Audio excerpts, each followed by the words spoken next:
In science, we have been learning about the 4 parts of a plant. All plants have 4 parts. We already covered the flower part, which is the job. The job of the flower is to make seeds. So we talked about how bees pollinate different flowers so that flowers can grow and everything. So we'll be on page 38 on today. We'll talk about stems and leaves. That's the next 2 parts of the plant that we will discuss.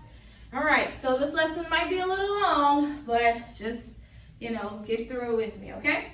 So the stem is the part of the plant that holds the leaves and the flowers, right? And so on the picture, it has the different flowers, and so you can see the stem. That's the part that we know holds the plant together pretty much. So stems also bring water and nutrients from the roots to the leaves and flowers. And so we didn't get to the roots yet, but the roots, they will soak in water and nutrients from the ground, and the stem kind of acts like a straw for the plant because it will take the water and nutrients from the roots and give it to other parts of the plant. So you see how it all works together, and each part of the plant is very important for the plant to survive, right? So there are many different kinds of stems. Vines are also stems that climb. These stems need something to hold on to, and so that's a picture of a vine. Not sure if you've seen a vine before, but grapes grow from vines as well. Vines are a little different. They don't grow out of the ground straight up like regular flowers, but like they kind of wrap their cells, like they grow differently, okay? But they're still a flower. So did you know that a tree trunk, its branches and twigs are all part of the stem of a tree? A tree trunk is the largest stem in the plant world. So yes, tree trunks are stems because you do have the roots inside the ground of a tree, and the big part, which is like the brown where the bark and all of that is, that's the stem of the tree, and that's why it's the largest. It's so big, right? Page 41, let's go on to leaves. So that covered stems. Pretty much a stem's job is to give water and nutrients to the parts of the plant. The largest stem is a tree trunk. Vines are also stems, they just grow differently, okay? So that's stems.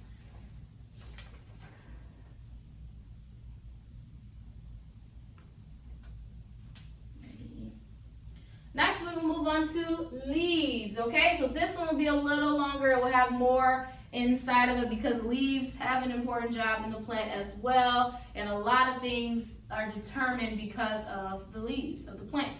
So leaves will make food for the plants. That's their primary job, to make food for the plant.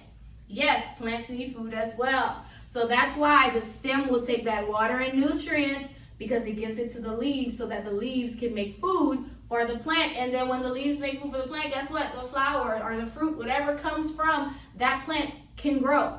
So without leaves, plants would starve to death, obviously. Leaves are all shapes and sizes. The banana leaf, the one here, can be the size of a man. It can be as tall as a man. So we have a maple leaf, a grass blade. I'm sure we've all seen a grass blade. Cherry leaf, oak leaf, pine needles. And if you have time, maybe go outside and walk around in your backyard and find, leaves and stems and all of that. So let's find out how God designed leaves to work. Each leaf has veins. So you remember we have veins? That's where our blood travels through, the veins and arteries in our body. Well, leaves have veins as well. The vein carries water and nutrients to each part of the leaf. So those veins, if you look here, these are the veins. See the lines all up in a plant like that, in a leaf like this? Those are the veins. So the veins will carry water and nutrients to each part of the leaf. When God designed leaves, he put different colors into each one. The color that we usually see, though, is green. We call the green material in plants chlorophyll. Chlorophyll, that's what this word is here if you're following with me on 42. Chlorophyll will color the leaves green. So whenever we look out at plants and we see green, that's because of the chlorophyll that is inside of the plants. Plants actually have different colors, and we'll get to it in the lesson. But again, because of the chlorophyll, we don't see their original color, we see the green, okay? The main job of chlorophyll is to help make food. So chlorophyll will help in the making of food in a plant, all right? So chlorophyll has 2 jobs. It turns the leaf green, and it also helps to make food, all right? The veins carry the water and nutrients. All right, let's go to 43. How do leaves make food in green plants? Well, let's talk about it. God has given the leaf all the ingredients it needs to make the plant's food. The recipe is chlorophyll, sunlight, carbon dioxide, and water. Again, the 4 things that a plant needs to make food is chlorophyll, sunlight, water, and carbon dioxide. If it doesn't have one, it can't make food. It needs all 4. Do you remember what carbon dioxide is? Remember when we breathe out carbon dioxide. Plants give us oxygen. Then when we breathe out, we give plants carbon dioxide. So you see, God made it all perfect. So do you remember what gas plants give off for us? Oxygen. If the plant has all 4 ingredients, the leaves can make food. What is the food? Sugar. That's the food that it makes. Sugar. So look, the picture here is showing you, how the root takes the water and nutrients, passes up through the stems. The leaves are green, and the 4 ingredients, chlorophyll, carbon dioxide, oxygen, sunlight, all working together to make food for the plant, and the food is sugar. All right, let's go to 44.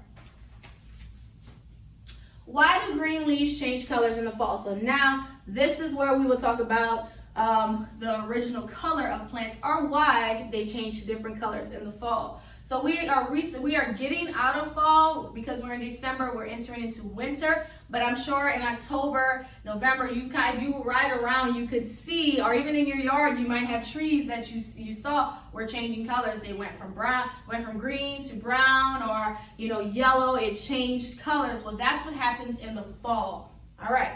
So have you ever wondered why leaves change color in the fall? Winter is that time of the year where trees rest. As the days become shorter, there is less sunlight.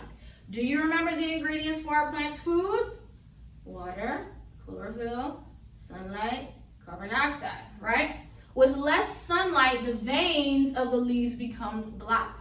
Now, we're in that season now. I'm not sure if you realize that it's starting to get dark a lot early, like 5:30. It's like really dark outside. Well, that's what happens. That's daylight savings. That's what happens in the winter. That's what it means by we have less sunlight, because it's getting dark so early now. And so because of that, the veins in the leaf gets blocked. And remember, chlorophyll travels through those veins. Those veins are needed for water and nutrients, all of that to travel through it.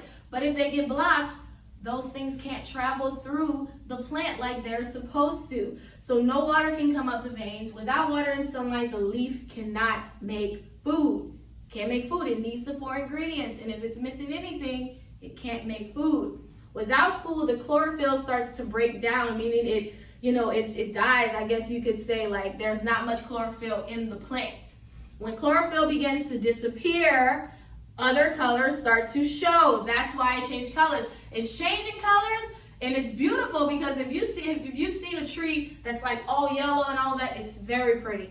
But what's actually happening is the plant is dying. The leaves are dying. And so this is because the chlorophyll is it's not strong, and it's no longer in the plant. Remember, chlorophyll makes the leaves green, and when there's no chlorophyll, we get the colors like yellow, red, purple, and orange, which it is very beautiful, but they're dying. But this is how God made it work, because they have to die, because what season comes after fall? Winter. So, it's beautiful, and it's all God's working. That's what he did. So let's go to 45. Some of these colors were in the leaves all the time, but remember, the chlorophyll made them green, so the chlorophyll hid those original colors. Now that chlorophyll is gone, we can see these bright colors and enjoy their beauty. Like, if you look at this picture, look how beautiful that is. What happens to the leaf now, though? Because the leaf is no longer green, no chlorophyll, can't make food, we say the leaf is dead. It is dying. Soon it will fall off the tree, and that's why we call it fall. The leaves are falling off of the tree, and they will flutter to the ground. Rain begins to fall, and it helps the leaf to decay or break down. It breaks it down. More rain will wash the tiny pieces of leaf back into the soil, but this adds nutrients to the soil. And that's going to rest during the winter, and when spring comes, guess what? It's going to all grow back. So these nutrients help the tree and other plants to grow. So isn't that amazing how this process works? Yeah, it really is. So That's it for this week's stems and leaves and how they work. Again, please make sure to review your pages in your book.